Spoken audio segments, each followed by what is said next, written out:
15 minute का chart लगा लिया और 15 मिनट के चार्ट को ध्यानपूर्वक देखिए जब तक आप चीज़ों को देखेंगे नहीं, सीखेंगे नहीं, समझेंगे नहीं, तब तक आपको बैंक निफ्टी कुछ भी देने वाला नहीं है। तो मैं यहाँ पे 15 मिनट का चार्ट लगा लेता हूँ और 15 मिनट के चार्ट में ऊपर की साइड में देखेंगे तो ये आपको 41,155, 175 ये इंपॉर्टेंट रजिस्टेंस है, ध्यान रखिएगा।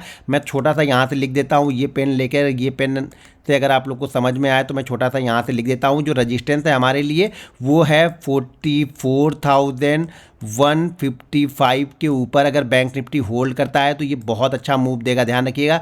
तो इसके लिए आप 200 के ऊपर का लेवल बना के रखिएगा कि 44,211 के ऊपर अगर बैंक निफ्टी सस्टेन करेगा तो ये बहुत क्विक 44,444 के आसपास तक जा सकता है। तो यहाँ पे आपको नज़र बना के रखनी है। पिछले दिनों से देखेंगे, पिछले ये 8-10 दिन का आप चार्ट देखेंगे तो यहाँ पे हमने हाई जरूर लगा लिया है 155 का और लगभग हर दिन हम 44,070, 44,080 के आसपास आते हैं और वहीं से हम थोड़ी सी प्रॉफिट बुकिंग आती है और नीचे आके हम 800-900 के बीच में कहीं ना कहीं पे यहाँ पे क्लोज करते हुए दिखेंगे। मैं यहाँ पे एक ट्रेंड लाइन ड्रॉ करता हूँ, उस ट्रेंड लाइन को ध्यानपूर्वक देखिएगा। तो इस चार्ट को जरा ध्यानपूर्वक देखिए सुबह मैंने ये ट्रेंड लाइन आप लोग को ड्रॉ करके बताई थी अपने आर्ट ऑफ ट्रेडिंग वाले चैनल पे, आर्ट ऑफ ट्रेडिंग वाले जो ऐप है उस पर। तो मैंने ये आपको 2 ट्रेंड लाइन बनाई थी। एक छोटी ट्रेंड लाइन यहाँ पे बनाया था जिसका फ्लैग पैटर्न का यहाँ पे ब्रेकआउट हो रहा था, जिसमें एक अच्छा खासा मूवमेंट आपको यहाँ पे मिला, छोटा सा मूव मिला 100 से 150 पॉइंट का, वो मूवमेंट ठीक है यहाँ पे। दूसरा जो चार्ट है, ये चार्ट का तो ब्रेकआउट यहाँ पे दिया हुआ है लेकिन हमने क्लोजिंग इसी चार्ट के आसपास यानी इसी ट्रेंड लाइन के आसपास के दी। हमारी जो क्लोजिंग है वो 954 की है, तो हम इसी के लेवल के आसपास हमने क्लोज किया है। अब हमारे लिए जो इंपॉर्टेंट रजिस्टेंस है वो पता है कि 44,155 से लेकर के 44,211 के बीच में कहीं ना कहीं ये रजिस्टेंस ले रहा है।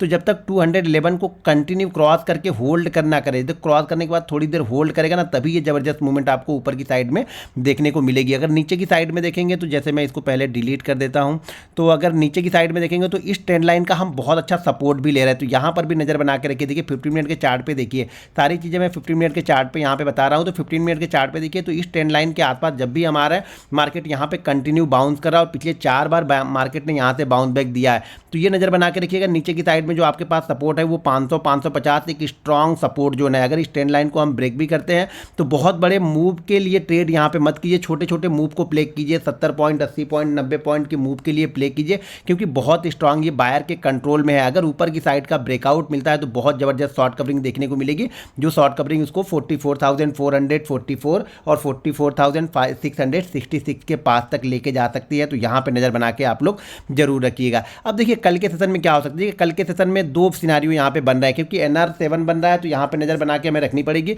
कि अगर मार्केट मान लीजिए कल गैप अप ओपन होता है, क्योंकि हम 954 के आसपास क्लोज हुए हैं, तो कल मार्केट अगर मान लीजिए 100-150 पॉइंट गैप अप ओपन होता है और इसी रेंज में, जिस रेंज में आज बैंक निफ्टी ने ट्रेड किया है, यानी 950 से लेकर के 122, 155, 133 जो भी एक रेंज बना लीजिए, सुबह की जो भी रेंज बना ले, अगर वो रेंज 155 के नीचे ही बन रही है तो बहुत अच्छी बात है।